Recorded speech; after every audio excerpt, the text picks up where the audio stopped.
ये जो दो सुझाव आए हैं,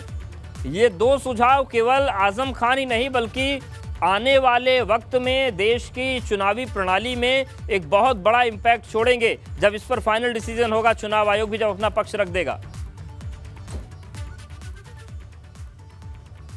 जी बिल्कुल जाहिर तौर से बात है, लेकिन एक बात अवधेश यहाँ पे स्पष्ट हो चुकी है कि आजम खान को राहत मिलती हुई दिख रही है, क्योंकि जिस तरीके से chief justice of India DY Chandrachud ने वहाँ पे टिप्पणी की है और साफ तौर पे कहा है कि एक मौका मिलना चाहिए आजम खान को, स्टे मिलना चाहिए और 3 दिन के लिए क्या चुनाव आयोग रामपुर में विधानसभा उपचुनाव को होल्ड कर सकता है। इसी बात की पुष्टि के लिए जो चुनाव आयोग के वकील हैं अरविंद दातार, वो चुनाव आयोग के अधिकारियों से बातचीत कर रहे हैं कि किस तरीके से वहाँ पे जो चुनाव है उसको होल्ड किया जा सके, जिससे कि रामपुर में जो बाई इलेक्शन चल रहा है उसको होल्ड करने के बाद आजम खान हाई कोर्ट का रुख कर सके। अगर बात करें तो अब अरविंद दातार किसी भी वक्त आके चीफ जस्टिस की जो असेंबल होने वाली बेंच है वहां पे आके अपना जवाब देंगे कि क्या कुछ चुनाव आयोग इस बारे में सोच रहा है। अगर अरविंद दातार ये आके कहते हैं कि मुश्किल है, नामुमकिन है कि वहां पे चुनाव होल्ड नहीं हो सकता, तो अब सुप्रीम कोर्ट अपनी ओर से कोई डिसीजन दे सकता है। लेकिन जो संभावनाएं दिख रही है यहाँ से वो यही दिख रही है, जितना मैं कोर्ट को समझता हूँ, कानूनी दावपेच को समझता हूँ, उसके अनुसार यही है कि आजम खान को अब इलाहाबाद हाईकोर्ट जाने का मौका मिलेगा। 72 घंटों के लिए कहीं ना कहीं रामपुर में जो उपचुनाव है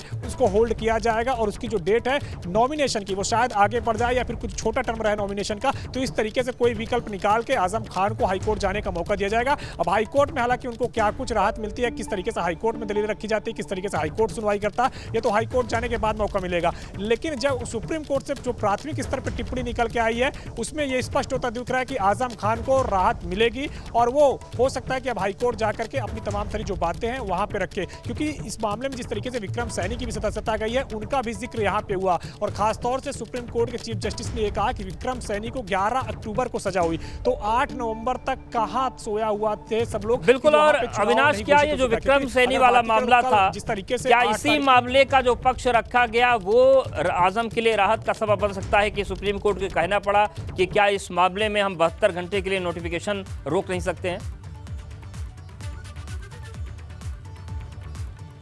जी देखिए, अगर बात करें जिस तरीके से चुनाव आयोग ने कहा है कि चुनाव जैसे ही सुप्रीम कोर्ट का आदेश है, सुप्रीम कोर्ट का यह आदेश है कि किसी भी जनप्रतिनिधि को अगर 2 साल या उससे ऊपर सजा मिलती है तो उसकी जो विधानसभा सदस्यता है या लोकसभा सदस्यता है उसी समय से खत्म हो जाएगी और जो विधानसभा अध्यक्ष या लोकसभा अध्यक्ष है उसके बाद में नोटिफिकेशन जारी करते हैं सीट रिक्तता को लेकर के। लेकिन इस दौरान अगर बात करें तो जो जनप्रतिनिधि रहते हैं उनको उच्च स्तरीय जो कोर्ट होती है, यानी कि अगर निचली अदालत ने फैसला सुनाया तो उच्च न्यायालय या फिर सुप्रीम कोर्ट जाने का उनको मौका मिलता है, जहां पे वो जाके स्टे ले लेते हैं अपनी सजा पे या फिर अपनी सजा को जब तक वहां पे पूरी तरीके से मुकर्रर ना हो जाए तब तक के लिए रोक लगवा लेते हैं, जिससे कि उनकी लोकसभा और जो विधानसभा सदस्यता है वो बच जाती है। आजम खान को वही मौका यहां पे नहीं मिला क्योंकि उनको MP MLA कोर्ट ने सजा सुनाई 3 साल की, उनको हाई कोर्ट जाने का मौका नहीं मिला। उसके पहले अगर बात करें तो उनकी जो सदस्यता है वो रद्द कर दी गई। उनकी सदस्यता रद्द करने के बाद चुनाव आयोग को बता दिया गया, चुनाव आयोग ने जल्द में नोटिफिकेशन भी जारी कर दिया, क्योंकि जिस तरीके से देश के कई राज्यों में उपचुनाव होने हैं तो उत्तर प्रदेश में भी सीट खाली थी, तो इस वजह से उत्तर प्रदेश को लेकर के भी चुनाव आयोग ने उपचुनाव की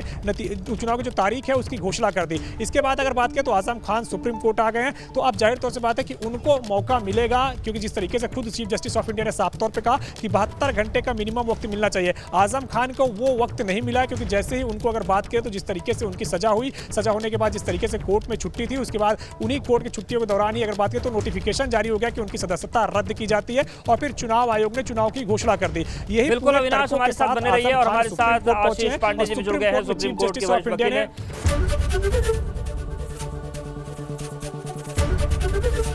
ABP गंगा, खबर आपकी, जुबान आपकी।